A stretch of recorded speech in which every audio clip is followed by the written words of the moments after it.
Shalom Bapak Ibu Saudara yang terkasih. Pada malam hari ini dalam refleksi iman dalam menyambut Jumat Agung yang akan berlangsung pada hari besok.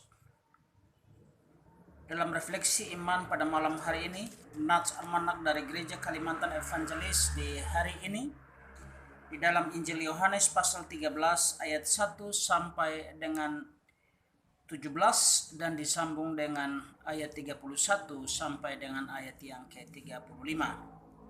Namun saya hanya membacakan beberapa ayat firman Tuhan pada malam hari ini untuk kita pelajari bersama pada malam ini. Yohanes 13 ayat 1 sampai 17 di bawah perikop Yesus membasuh kaki murid-muridnya. Sementara itu sebelum hari raya Paskah mulai, Yesus telah tahu bahwa saatnya sudah tiba untuk beralih dari dunia ini kepada Bapa, sama seperti ia senantiasa mengasihi murid-muridnya. Demikianlah sekarang ia mengasihi mereka sampai kepada kesudahannya. Ayat yang keempat, lalu bangunlah Yesus dan menanggalkan jubahnya. Ia mengambil sehelai kain lenan dan mengikatkan pada pinggangnya. Kemudian ia menuangkan air ke dalam sebuah basi dan mulai membasuh kaki murid-muridnya, lalu menyekanya dengan kain yang terikat pada pinggangnya. Maka sampailah ia kepada Simon Petrus. Kata Simon Petrus kepadanya, "Tuhan, engkau hendak membasuh kakiku?" Jawab Yesus kepadanya, "Apa yang kuperbuat engkau tidak tahu sekarang, tetapi engkau akan mengertinya kelak." Kata Petrus kepadanya, "Engkau tidak akan membasuh kakiku sampai selama-lamanya." Jawab Yesus, "Jika aku tidak membasuh engkau, engkau tidak mendapat bagian dalam aku." Kata Simon Petrus kepadanya, "Tuhan, jangan hanya kakiku saja, tetapi juga tanganku dan kepalaku." Kata Yesus kepadanya, "Barang siapa telah mandi, ia tidak usah membasuh diri lagi selain membasuh kakinya, karena ia sudah bersih seluruhnya. Juga kamu sudah bersih, hanya tidak semua." Demikianlah sejak pembacaan firman Tuhan buat kita semua pada malam hari ini. Berbahagia buat kita yang mendengarkan serta melakukannya dalam hidup tiap-tiap hari. Sekali lagi salam Bapak Ibu Saudara yang ada di rumah yang saat ini sedang mengikuti refleksi iman dalam menyambut Jumat Agung pada hari besok. Yesus membasuh kaki para rasul adalah mempunyai tujuan. Tujuan yang pertama, bahwa Yesus harus melakukannya sebagai sebuah teladan kasih yang Yesus tinggalkan kepada para rasul. Yang kedua, Yesus membasuh kaki para rasul dengan satu tujuan, supaya para rasul memiliki kaki yang rela untuk pergi memberitakan kematian Kristus ke seluruh ujung-ujung bumi.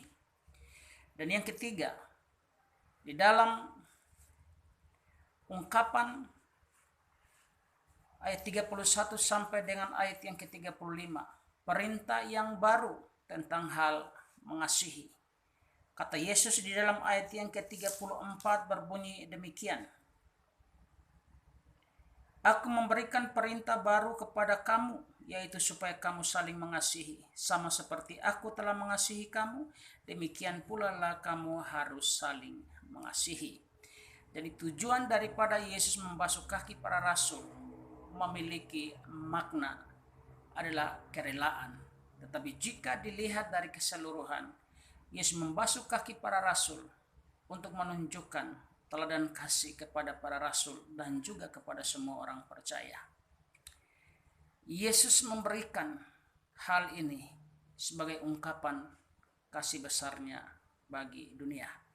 Maka ketika Petrus mau dibasuh kakinya, Petrus bertanya, "Tuhan, engkau mau membasuh kakiku?"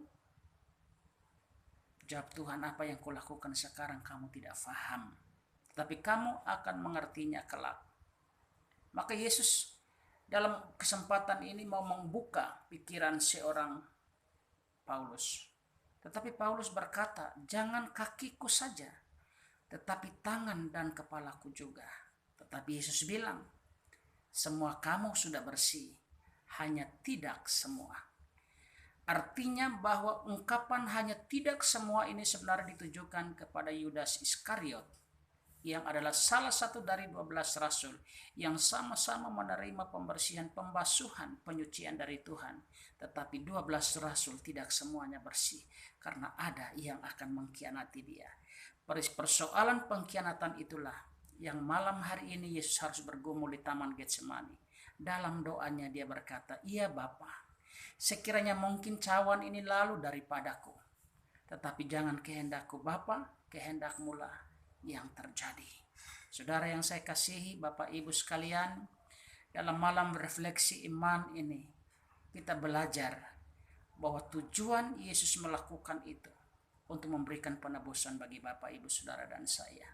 Maka tetaplah percaya, tetaplah jalani hidup Bapak Ibu Saudara, walaupun di tengah-tengah virus corona yang mengancam hidup dunia, termasuk Bapak Ibu Saudara dan saya, tapi yakinlah bahwa Kristus telah mati dan dia mengangkat saudara untuk memperoleh hidup yang kekal. Karena itu jangan takut, percayalah kepada Tuhan, taatilah perintah Tuhan, taatilah perintah pemerintahmu, maka di sana ada kehidupan buat saudara. Oleh karena itu mari sebagai orang beriman dalam refleksi iman kita bersama-sama bergumul malam ini, sama seperti Kristus bergumul di Taman Getsemani untuk menghadapi pergumulan yang berat saat ini. Tuhan Yesus memberkati Bapak Ibu Saudara dan saya. Haleluya. Shalom.